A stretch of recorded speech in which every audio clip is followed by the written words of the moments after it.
Welcome to the Old Souls and Seekers podcast, brought to you by Satori Prime. If you're anything like us, you've been around and around the personal development and mindset block quite a few times. You've read the books, watched the videos, attended the seminars, and even worked with a coach or two, and yet you still find yourself searching for more. You may even feel stuck or that you should be farther along than where you are right now. And after doing over a decade of mindset work, we've come to this realization. Mindset work is like a small hit of dopamine that distracts you from your true work. You get these little hits of feeling better, only to be met with the same underlying conditions and patterns over and over again. Now, mindset was an important part of your evolution as well as ours, but it hits a plateau, and now you find yourself ready for that deeper layer of growth and expansion. If you're listening to this podcast, then you're ready to get off that Ferris wheel. This podcast is only for those that are ready to dive deep and do the real inner healing work. For those that are ready to move past more information into actual experiences. If you're looking for more understanding, then you've come to the wrong place. This is a home for old souls ready to fully embrace and remember who they truly are. Ready to make a profound difference in their lives and in the lives of others. So welcome home, dear one. We're excited to be part of your journey.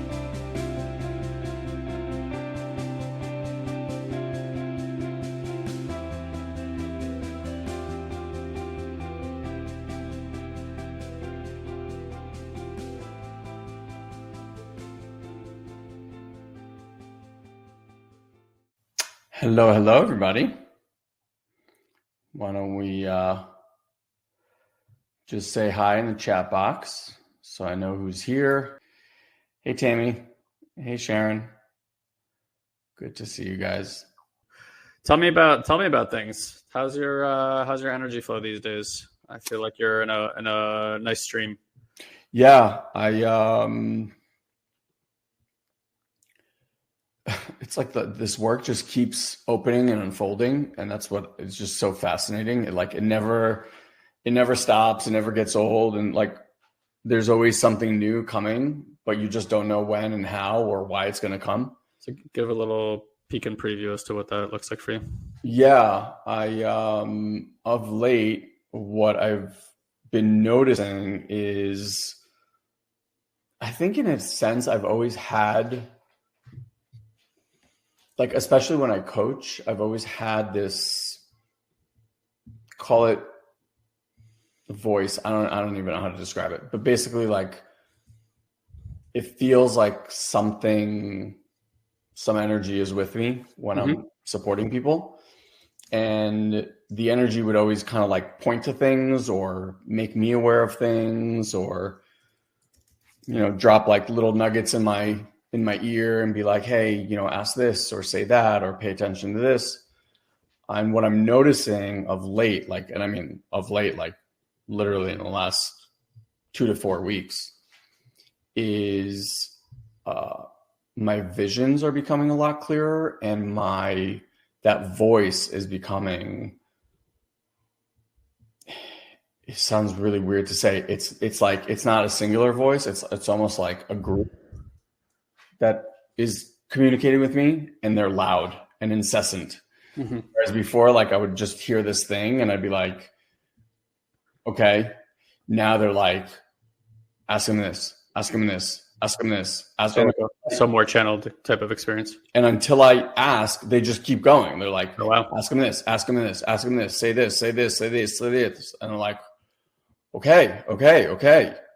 And it's been wild, really beautiful. And the things that I'm being told to communicate, seem to be really, really landing for people. So it's been kind of nuts to just experience, because it's something that I've, in essence, I think both you and I have talked about it. It's definitely something that we've wanted.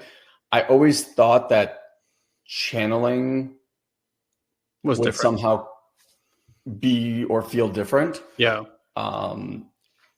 And I'm kind of learning this is how it kind of starts. It's it starts with that, and the more you honor it, the more it continues to open and unfold. It's like you're creating the opening, in the listening and in the acting upon. Yeah. So it's been really fun to like play with and witness. I'm also noticing it more in kind of my day-to-day life. One of the, and I don't know how the experience has been for you. I think you're better at this than I am. Let's say different than you. Well, in the sense, no, I was going to say something about, like when I'm with my family, I don't, or I haven't brought the same level of attunement or awareness as if I'm sitting with a one-on-one client. I see. Right. Like I don't sit with my wife or kids and like constantly have it on and, just perceiving everything all the time. Why do you think that is? I don't know, to be honest. I've kind of played with it. I was like, dude, why don't you just like have it be there? I am noticing it though more and more. Like I'm just noticing it that it's alive more and more. And I think partly because this, voice is getting louder, it is making me more aware. It's like, notice this, pay attention to this, say this, ask that, so it's keeping me more like in the game of sorts, which has been cool. So yeah, it's I don't know, it's been really fun. I'm curious, why would you perceive that I'm better at that? I don't know. Just I feel like stories that you tell me, and I think also having the two of you at home who have this ability, it's like Mandy is incredibly sensitive and aware. So for her, I think it's like always been on, and now it's just like even sharper. Yeah. So I think having someone else in the home that keeps it present and alive and like in there definitely helps. I think there's some truth to this. I'll also say, you guys are a more mature family. You have more of your patterns that you're in, more patterns you are with your children. I was lucky to have most of this awareness as I came into being a father. True. And so like we started raising our children with a lot of this stuff. And I could tell you we're as attuned as we are to Jaden when he was this age, we did still do a lot of stuff that now we look back, we're like, whoa, big misattunements there.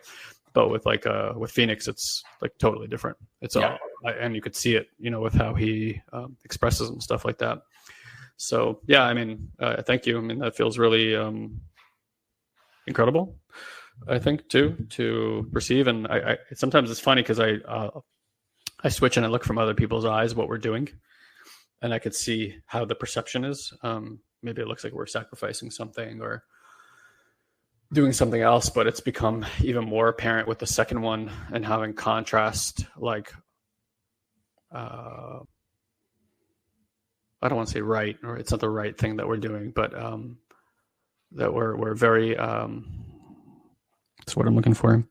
Even more vindicated in the way that we showed up for Jaden throughout these years when Phoenix came in and getting some contrast with children, realizing like, wow, that was so important that we sat with him like that, and we continue to do that.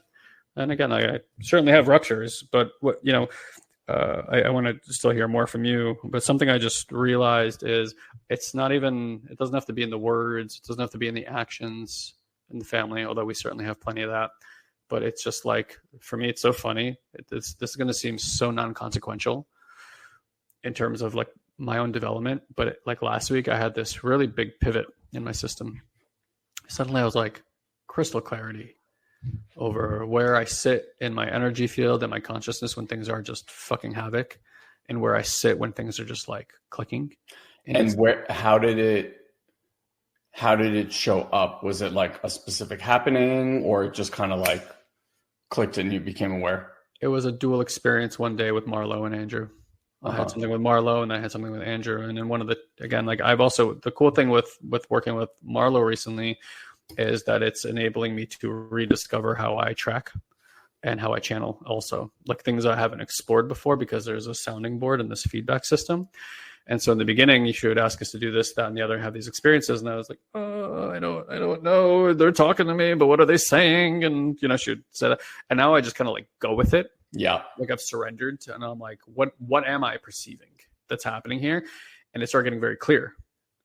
I was like, I don't really have visions. And like one day I closed my eyes and I just like let go of this idea that I wasn't. And like, and I started having like really powerful visions, you know, like psychedelic type of experiences. And I was like, oh, it like frightened me because I'm like, where did that just zoom in from? And so a lot of what you're saying is a lot of what I'm experiencing too. I don't think that's coincidence that we're in this, you know, time where maybe that's happening. And I've had, and partly I've had, truth be told, sorry, everyone, I'm gonna expose myself here. Like I've had an ego about wanting to channel. I really, really want to channel. And it's like, and it's because it's like, I don't know. It's something about like knowing with clarity that there's another side and that they're here to support. And if it would just speak clearly to me, I'd be like, oh, thank God. like you are there, you know, like, oh my God. And it's weird because I've had countless experiences for, I don't know, 25, 30 years that have expressed the validity of that. But it's like this like need in the system that's like, are you really there? But are you really there? Yeah. And you could please speak to me. And I always look at channels and that's what turns me on about them. I think to myself, oh, they have clarity. Like they are, whether it's made up or whatever it is, like they're having communication with the other side. But then I'll speak to them and it's like their life is, you know, I remember we spoke to Paul Selig, and you know, in my perception of a channel, it's like, well, you have this literally divine connection that's channeling through you and speaking through you. Don't you have just like insane clarity in your life about everything that's going on? And I remember he was just so stuck in his personal relationships. And I was like, wow, it really was like, I need to let go of my concepts of what it means to channel or what the experiences people are having while that's happening. But it's definitely been part of that. And so I found this place that wasn't new to me, but when I landed there, I was like, oh, this. Just really clear that this was different. And it was, again, it's a series of experiences that have happened. You know, a few weeks back, I talked about like some really intense healing experiences I had with Mandy and some stuff. And then I had this like session with Andrew, and that part of me that's like kind of vindictive, angry, was like sitting right here.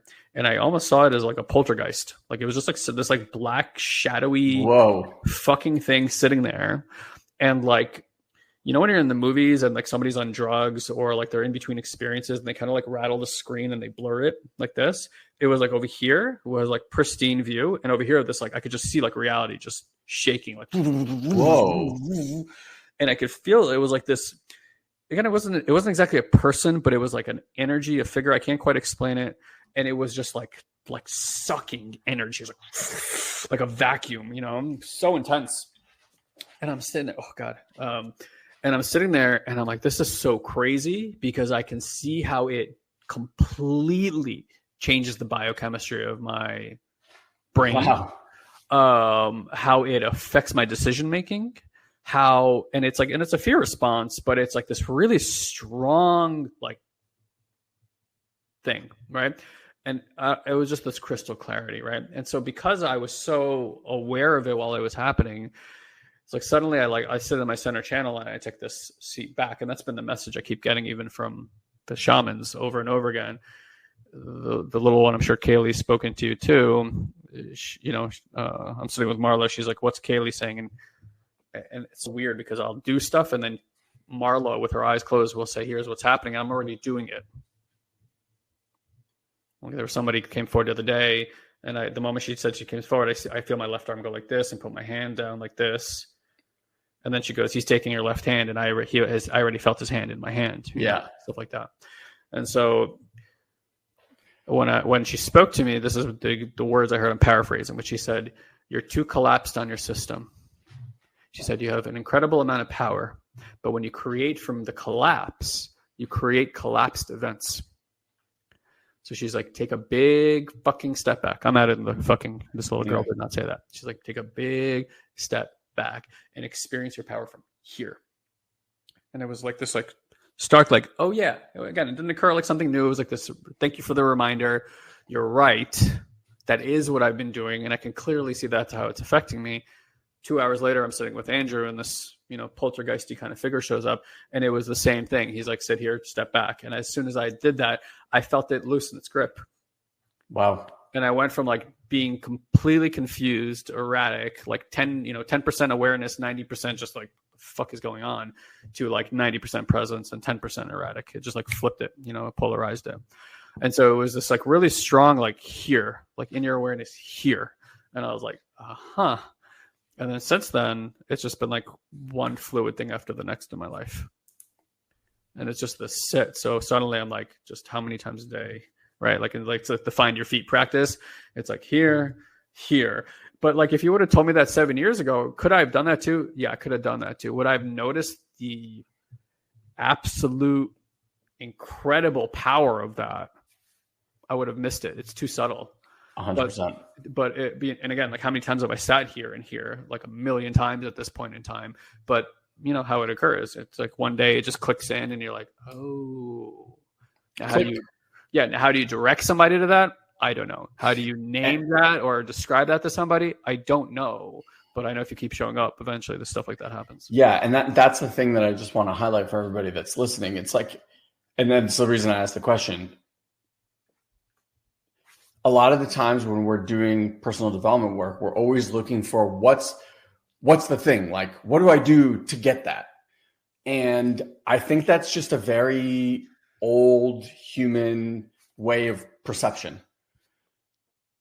What I know with certainty, like 100 million% certainty, is people that keep showing up in our community, people that keep receiving and giving support, people that sit in meditation, in group fields, in minis with each other, etc., results are guaranteed. Yeah. Like just flat out guaranteed. There's not a single person that shows up and does the work that, given a certain span of time, does not have miracles ongoingly show up in their lives. Could you ask me, though, what specific thing I need to do to make this thing happen? And that's the part that I'm telling you right now. If there's a teacher out there that's like, oh, just do this 3-step thing and you'll have it, I'm telling you right now, like, they don't know what they're talking about. And the reason that is because each one of us is a unique, if you've ever seen kind of like, those rubber band balls where it's like a bunch of rubber bands together, or like, a ball that's like really knotted up, you and I and Guy and everyone else on planet, like, we're just wired differently. Like the way that this thing was assembled is different. And so when you're like, hey, I want to go to the center of that thing, well, guess what? Your path to get to that center is different than mine, and is different than Guy's or everyone else's on the planet. The actions, though, the showing up and the doing the work is literally the same for all of us. It's no different. And that's what I find to be so beautiful about what we do and teach and share today, is the simplicity and the effectiveness of it. Like, I want more of this in my life. Great, do this. I want more of that in my life. Great, do this. I want this shift in my relationship. Great, do this. I want it. Like, the happening is the same, because at the end of the day, what every single one of us is missing is safety. And not just like safety as a whole, but there's safety that this part was missing, right? Like this medicine that this little part that got trapped in time was missing.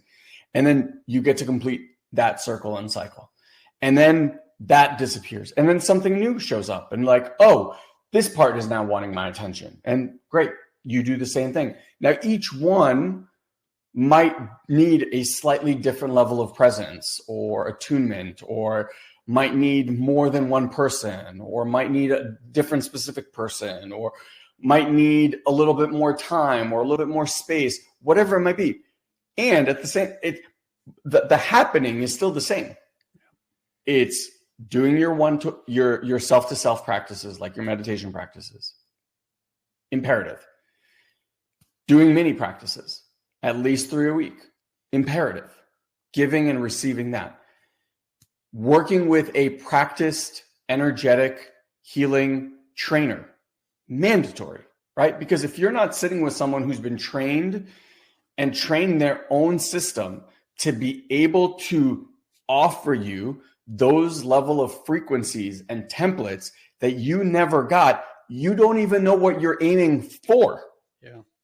Right? It's like I want safety for this part. But you don't even know what safety for that part feels like. But because Guy and I and our coaches have worked through so many of these layers, when we sit and we feel what's happening in your system, it lights up in us like a Christmas tree because we've already done that work. And so now our system naturally, effortlessly offers you the medicine that was offered to us, right? And then that allows you to unwind and complete that process, and then you move on. So that's 3, like, right? That's step 3. And 4 is sitting in group fields. You know, sitting in fields that there's like you and a group, because for lots of us, safety fell out by being seen, not by other, but being seen by groups of others. And that has not been safe. And that could be lineage not been safe. It could be this lifetime not been safe. But those 4 things are mandatory. Here's what I didn't mention as mandatory. Reading books, watching YouTube videos, or doing digital products at home. None of those 3 things are mandatory for you to actually have the life that you want. Helpful, but not mandatory. Helpful. Sure, helpful. But on their own, and this is where everyone that I talk to keeps getting stuck, on their own, these 3, and you tell me if I'm wrong, because I guarantee that out of the group of people that are here, 90% of them, this is where you roll. This is where you roll. You tell me if those 3 things, reading books, watching YouTube videos, and doing online programs, has gotten you the results that you want. And you know how I know that not to be true, aside from the fact that, Guy and I did that for a very, very long time. And the fact that we've trained tens of thousands of people at this point in time, maybe even more, who have done that. So I've seen it. You're here. I've seen it with my eyes. You're here. If those 3 things worked, reading books, watching YouTube videos, and doing online programs, if those things really worked, you wouldn't be here right now. Because you'd have everything you need. You'd have figured it out. You had your answers. But here you are, constantly seeking. Yeah, you just can't figure it out. It's like there's no figuring out in this stuff. I don't know how Ilan and I got here. I have no idea. I couldn't give you, we do our best to generate programs, but at the end of the day, it's like we're pointing at experience. It's very difficult to articulate what an experience is. Very difficult.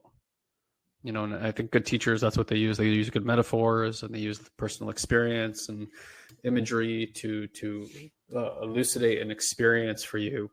But like faith is faith, and that's the reality. It's like these practices that we have seen time and time again work for anybody who's willing to commit to these practices. It's what's required of you, and until you know, you don't know. And when you're doing this for the first 3-6 months or so, you really got to kind of just take it on faith. Like sometimes you'll be like, oh, that was interesting. But after a while, it's just so clear because you've just like your own conditioning that has patterning. Healing has kind of its own pattern too. Like there are certain things Ilan and I can point to, and it's like that's what happens when you heal. Energy moves down the legs every single time. For at least for me, I think for other people too. Energy moves down the legs. You seesaw between a hard and a soft emotion, between usually aggression or the part that protects and then the soft, sensitive part underneath. And that usually happens quite often. Then it's followed by a warming of the heart and a spaciousness in the chest. And so it's like once you've experienced that, it's like this like biology that you can experience within yourself. By the way, Huberman just talked about this. Did he? On his podcast, that like when you go into a state of rest, there's a biochemical effect that like cleans up the psychology. Like you just, this same exact work. This is being validated by science because again, they understand you downregulate your nervous system. The body does something that it cannot do unless it's at rest. It's why hypnosis works for people. It's why breath work works for people, because breath work is a rest and a movement of energy, right? It's why Qigong works for people. And like you can commit yourself to anything. You commit yourself and you get deep into any specific work, like healing is going to occur. I find this one to be great because I can do it sitting here with my eyes open. And as long as I non-localize my awareness, my body is going into a restful state and it's digesting this energy. So you can go into like what we do at, 2-day live events is a immersion and intensive experience to generate more of this energy. So to clear as much as possible. And it's why we keep coming back to these events. It's not about the content. It's about sitting in this energy. That's why Ilan and I did mystery schools for 4 years. The teachings are the same, but you sit in the energy and you have like, it's like what you can do by yourself in 1,000 sits, you can do it in like 1 day. Because there's so much energy, just moves, clears.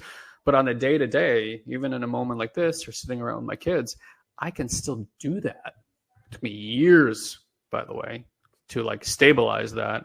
And I could see why some teachers I have are just blow my freaking mind because they never drop out. They're like in almost a constant state of this awareness and of clearing. And so there's this resource that's coming into the body, this clearing that's constantly occurring.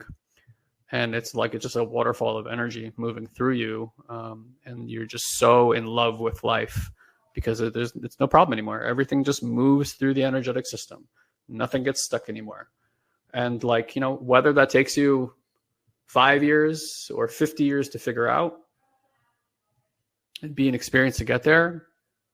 So it is what it is, but I think we all, if you're in this environment, hopefully you do want to see a kind of like a liberation for humanity and across every system, and how we operate politically and how we source our food and how we raise our children and how we educate and school ourselves. But none of that can really change. None of that can really change unless the foundation from which we experience life changes. If all we're constantly seeking is safety and refuge from our environment, I mean, it's hard to do spiritual work when your life is being threatened all the time. But when you're being spiritually threatened internally, because that's how you've been conditioned, it's equally as hard to do anything in this world. And so the first step is not necessarily like building the perfect life or doing anything else. It's like, how do I help myself? I was just talking to L1. I always say this, be selfish. Be so selfish about your healing because it's the most selfless thing you can do. If you want to help humanity, help yourself.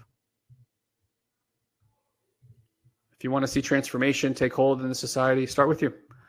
You gotta learn to love every aspect of yourself so you walk around in a state of compassion all the time. When you're experiencing empathy for the human experience, when you're experiencing compassion for yourself, whatever arises and whatever gets afraid and whatever gets kicked up, and you're just in that state all the time, walking around in the world in that state all the time, you gift that to everybody around you. You are the space where everything can arise into. And so when people are acting out or lashing out or doing their conditioning because they're as stuck as you are, we're all in the same fucking prison, not acknowledging that everyone's in the same prison, you suddenly have space for everybody. And that's what actually heals people, is when they're seen and given space to be as they are and attuned to and loved, regardless of the response that's arising. That's really just a knee-jerk response to not feeling safe. And when you really get that, we can all breathe again, and we don't have to live in this constant state of tension of feeling like we're going to be judged or be isolated from the community or not loved because there's something coming forward. That to me, that's what the world can look like. And then from there we build. From there we build society. From there we build systems. From there we build politics. From there we think about our food. From there we think about our environment. And that's clean. because now we're not building those things to try to create safety for the human. The human already feels safe.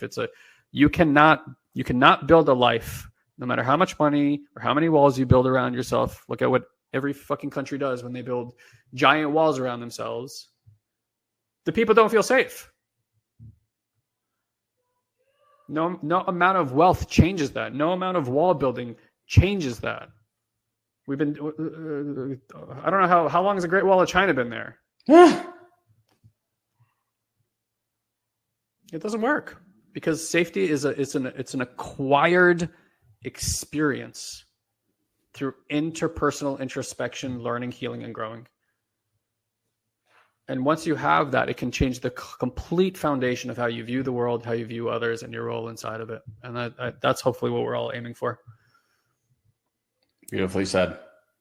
Yeah. We're, until we shift into this new paradigm that Guy's pointing to of internal self safety, we have zero shot of creating something new. If we're in think about this, even when you're in a state of there's something, think of anything in your life right now that you wish was different. Okay. It could be a relationship. It could be your financial situation, career. It could be health, whatever it might be, right? And you're coming from a place of, I want this to change. Okay. I want this to be different. For most of us, when we have that thinking, notice the energy that's there. Are you excited about this situation in your life? Do you have acceptance for it, love for it? Or are you pissed off at it, upset, shame, guilt, frustration, anger, and just this incessant desire and wanting it to stop? You're like, make it stop, make it go away, make it stop, make it go away. If my life would be so much better if this person wasn't here or that situation wasn't here or whatever, right? So now this is the energy that you are stewing in moment by moment by moment. You're literally stewing in this energy of like, I don't want this, I don't want this, I don't like this, I don't like this, I don't want this, I don't like this. And then you choose something from that energy. You choose like, oh, I'm gonna read this book. This is gonna be the book that saves my life, or I'm gonna watch this, seminar, and this is gonna be the thing that changes my life. But the energy in which you even found it or brought it into your space is from that place of like negativity or wanting to push something away. By the way, we all do this. This is not like, this is just like a very human quality, right? Buddha talked about this. Shedding the aversion or I always forget the other one. Don't be in states of aversion or aversion or attachment. Attachment, right? So it's like the only ways that we can shift things permanently and ongoingly is through first finding that space of stability, that centeredness, where we're not attached or we're not pushing away. We're just with what is. And from that place of what is, what's really interesting is, and this is how this whole kind of conversation got started, is like new things begin to just come into your awareness. Not from a book or a teacher or anything else, but simply because you are opening yourself up to receive this new life force, this new intuition, this new information. And as it comes through, it literally changes you at a cellular level. And that's how you kind of continuously like raise the frequency of the vibration that you are as a stabilized space to be. And as you stabilize these new levels, then life begins to show up totally differently. And instead of you having to like alter or fix or change or overcome your situations, you're literally in flow. And things like come in and move out, come in and move out. And next thing you know, you're just like, okay, and now this, and that's going to be gone. And now the next thing, and that's going to be gone. And the more you practice that ability to just let it flow, let it flow, let it flow, let it flow, things just begin to move fast. And there's going to be things in there that you like a little bit more and things in there that you like a little bit less. But you just have this knowing like all this stuff is going to move by really, really fast. It's temperamental. Yeah. So like when your children act a certain way or your husband or wife does or doesn't do that thing, it's like, you're like, okay. If I get hooked by it and now I get in there and I'm like, I need to figure this out. And how do I make this move and then change and blah, blah, blah. Let me read this 12 series books on it. And right. Like now you're in it. You're engaged. You got hooked. There's like, and you got hooked by, there's something wrong here. And you're making a world out of it. Yeah. So now what you focus on expands. So now you have this world of shit going wrong and things not working and blah, blah, blah, blah, blah, that you are constantly in a state of figuring out. You know who does this at like the highest level? People who are busy. Like people who have like high, stress jobs. Their whole life is high stress. Like everything is high stress. They don't pay attention to their kids. They don't pay attention to their spouses. They're just kind of like in this world. And then the world keeps sending them stuff to problem solve and fix and blah, blah, blah, because that's just the energy that they're in, right? Like what we are inside has to be met out here. But someone who can kind of step back and sit in a state of just allowing, then things just move. And you just watch. You're like, oh, okay, cool. Now this. And by like the next hour or day or whatever, something new is going to arise. So you're like, okay, let me see how I can practice being with this. And then that moment becomes practice and training to actually embody more acceptance in your life. And that's going to create an entirely different vibrational frequency in your life. Because you won't need all these reflections to kindly point to like, you're not accepting, you're not accepting, you're not accepting, you're not accepting.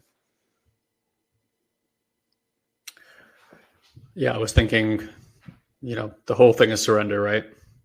Always. But in order to surrender, you got to find refuge and safety. Otherwise, it's very difficult to surrender. When you're collapsing, when you're tight. But like, every major spiritual lesson I have is like, just let go. Let go of the meddler, let go of trying to fix it, let go of doing anything about it at all, and just witnessing. And again, I mentioned at L1, I want to really point at this metaphor phenomenon that I notice, which is like, again, like everything is self-correcting. Everywhere we look in the universe, self-correcting. Nature self-corrects, you leave it alone, it repairs, it restores. Finger gets cut, you leave it alone, it repairs and restores. Pregnancies happen, right? Like just go look at how anything in the universe is structured. It repairs and it restores, it returns to homeostatic state. We got to ask ourselves, our emotional trauma, why isn't it doing the same thing? And the reason it doesn't do the same thing is because when we meddle with stuff, things can't return back to homeostasis. Nature will never restore itself as long as we continue to industrialize, commercialize, and do the things that we're doing, right? And again, I got all sorts of perspectives on what's happening in nature, but I think regardless of what you believe is happening, we can all agree that like using renewable resources is probably good for us. Like it's probably better everywhere, right? Like regardless of whether you think there's man-made, not man-made climate change, right? Cycles happen, whatever, blah, blah, blah. At the end of the day, like just being more aware of that, having a healthier planet, one that is not, riddled with chemicals and pesticides and plastics everywhere is probably better for our biology, right? And for our children's biology. So it's like, we gotta learn how to leave it alone. And when you leave it alone, there's a divine intelligence that takes care of this, the same intelligence that takes care of the planet, the same intelligence that sutures up that cut on your finger, the same intelligence that mends that bone. There's an intelligence. Can't see it, but we can see it at work. And so in our own lives, it's the same thing. Like, what is meditation? It's an action of non-action, right? But it's like sometimes what we need to get into that state is the support of another. And that's what we have found to be the most critical, crucial thing to our personal healing, is the presence of another human being who can sit in awareness with you and receive you as you are, however you are, whenever you are, and just see you as you are. And it doesn't matter how many times you hit that layer. Right? We had so many calls this morning, but we had our coaches training this morning. And like, there's this pattern that shows up, and it's like, you want to say like, hey, hey, I'm sorry you're experiencing that. It's so difficult. We really understand that. But it's like, and here it is again. Let's sit with it and presence it, because every time you're willing to do that, more love, more compassion, more safety, more well-being, more connection. And like, you will eventually, ultimately, hopefully be free of that. But it's gonna trigger at different times. Things are gonna happen. I get triggered all the time. All the time. Ilan gets triggered all the time. You know what doesn't happen today? I don't get triggered and then destroy myself internally. Yeah. That's what doesn't happen anymore. I don't just say horrible things to myself. How could you, you idiot, you know better, blah, blah, blah, blah, blah, right? It can get way more vicious than that. It's like there's a part of me that just knows, fuck, this is terrible. And I'm going to allow it anyway. I don't put the brakes on. And I watch from a specific place, and I know that I gotta get support. And sometimes even that I'll still battle. Fuck the support, fuck the training, fuck the teachings, I'll go off on it.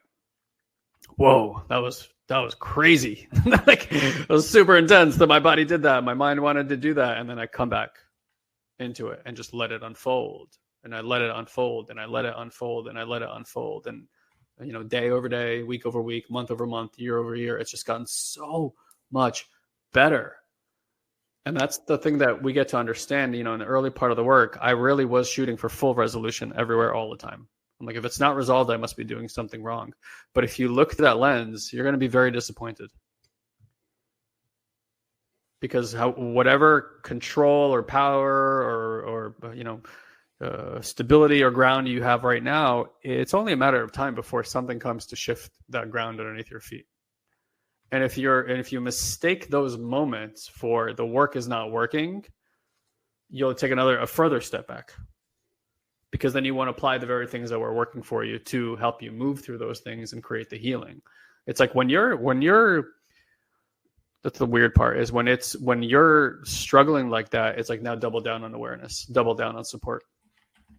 And that, by the way, that's the hardest time to do it, because when you get sucked into that world, how many of you guys know that when you're in it, you kind of cocoon? Yeah, you seclude, you pull away, and then all your stuff comes up. I don't deserve support. My big one was I'll figure it out. I can figure it out. I always have. I'll figure it out, right? And then it's I'll take care of it. I'll do it on my own, right? Because that's one of my patterns, was become fiercely independent.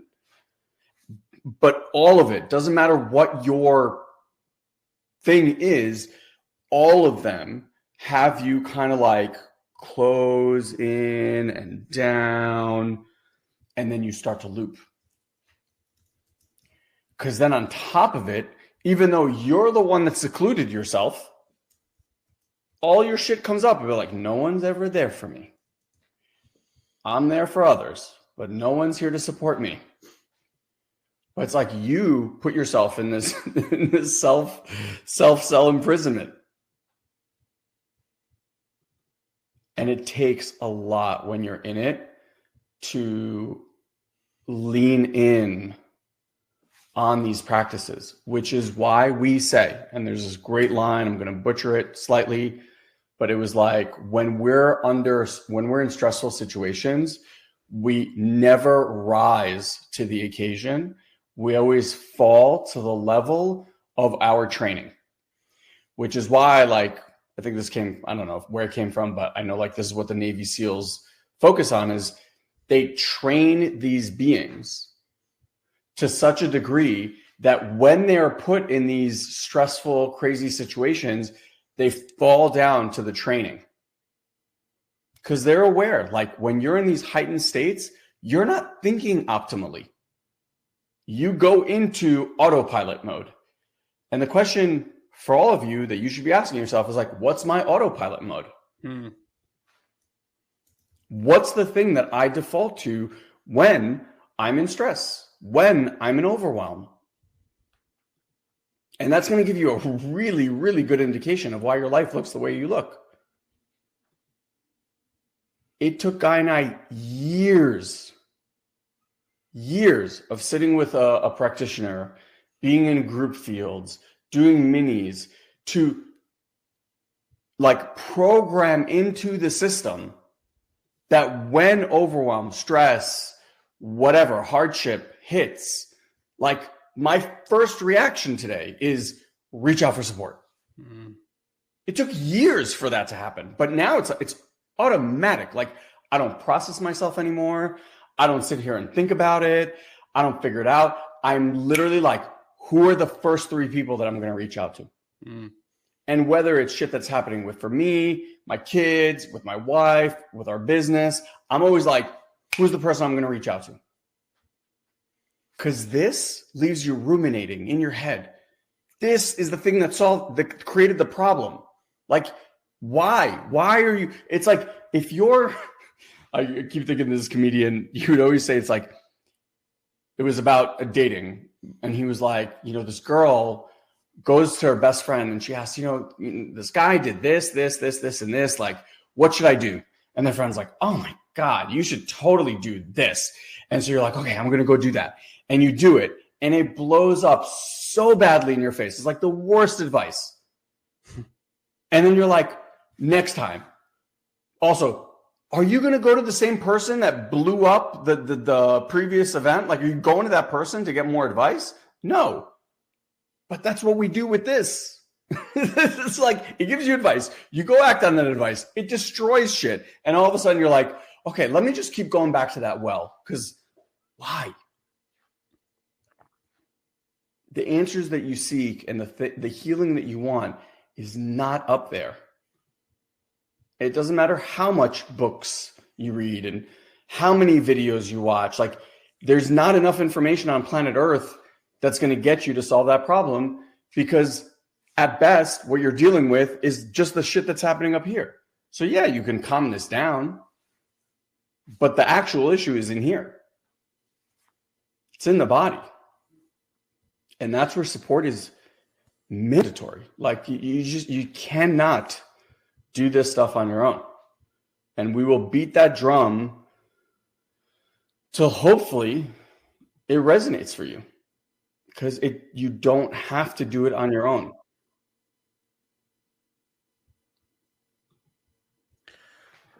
That's how it goes. And we really invite you not to do it on your own. We've built the structures here. I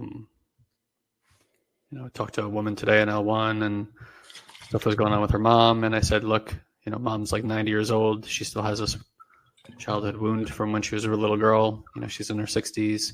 It's not an age thing. You weren't supposed to figure it out already. Yeah. It really comes down to, there's an unmet need. We call it unconscious or subconscious, but it really just means some developmental thing didn't happen. The system is holding in an upset fight or flight freeze pattern. And until that need is met, and the way the need gets met is through presence and awareness, simple as that, the system won't let go. It will not surrender. It will not release, and it will create an identity and personality, an ego around it to try to defend it like your life depends on it, because that's what that system actually believes is going on. And so it's like, and the need can be met regardless of age, regardless of circumstance. And as that happens, you will see both relationships change and your approach to the world change, and how you get to show up in the world, and how you feel about yourself, and your ability to take action in it decisively, to reference yourself, to be a powerful human being. And like, you just don't have the data within your own system to allow for all that to happen on its own. And that's why, rely on people. Like, again, I talked about shifting the world. It's like the world of tomorrow is not lived in isolation. We moved away from large communities and tribalism and being part of big family networks, and like there is a cost. There's a cost we see every day. It's made it very, very hard for people to get along financially in this world, to get along socially in this world.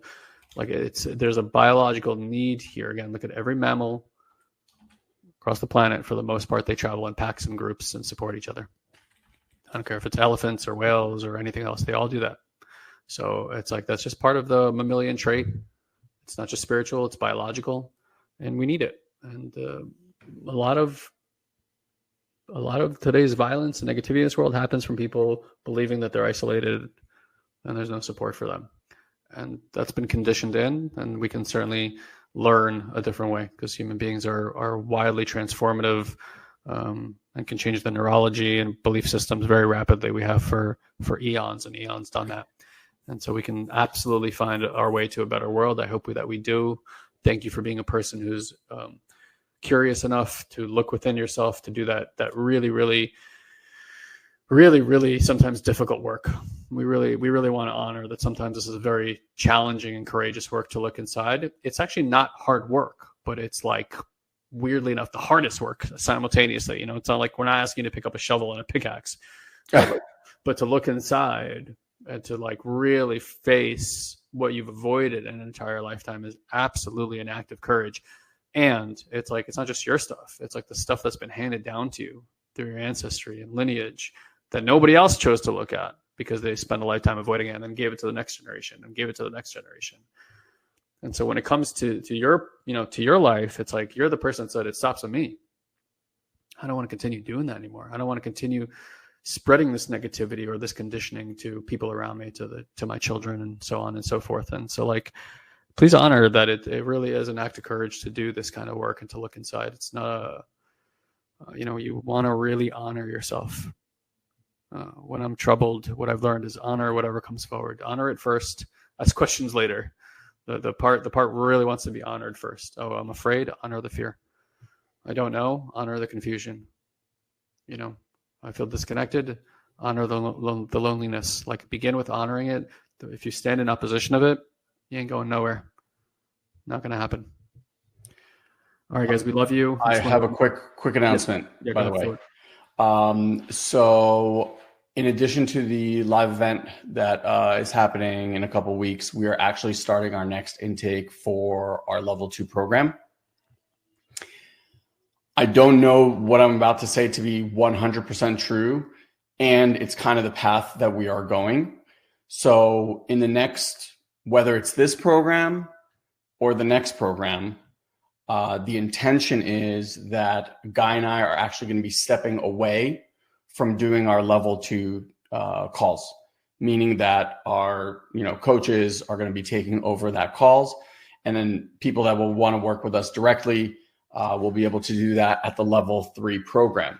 So if you have been sitting on the sidelines waiting for the day or time, I'm just letting you know that if you have been waiting for the perfect circumstances to arise, like, this might be your last opportunity at level 2 to work with Guy and I directly. So if that is something of utmost importance to you, then make sure that you get in touch with me or whomever you spoke to on our team to get enrolled, because the introduction call for that program is on April 17th. So you have about 15 days between now and then to register and get yourself in there. Okay. So again, if that's of importance to you, just know that this may be the last opportunity that someone gets to work with us at the level 2 program. This is kind of what happened with level 1. Guy and I used to lead it all the time. And then it was just one of those things that we trained up our coaches where we felt like they could handle that and do that on their own. And they're doing an incredible job in that program. For those of you that are in it, you already know. And it's going to be the same thing with level 2. It's going to be amazing. And it's not going to be Guy and I. Okay. So if that is of importance to you, you can reach out to me personally, Ilan and Satori Prime, or find me on Facebook Messenger, or otherwise, reach out to whomever you spoke to and figure out how to get yourself registered. Okay. That is it. Hope you guys enjoyed this conversation. Thank you for always being here and showing up. Love you guys, and we'll see you soon. Thank you, dear one, for choosing to share a bit of your day with us. We value you greatly. And as a way to give back and help you to deepen these practices, we want to invite you to join our incredible community on Facebook. You can do so easily by going to joinoldsouls.com and ask for an invite. This is our private community where old souls and seekers are able to grow and share their journey with others. We hold exclusive weekly live streams, we answer your personal questions, and offer valuable insights that we won't be able to share here on the podcast. So again, just head to joinoldsouls.com and grab your invite today. And as always, if you enjoy this podcast, please head to iTunes and leave us a review. It's the only way other people can find this show. So if it's making a difference in your life, please share the love. Until we meet again, have an amazing week, dear one.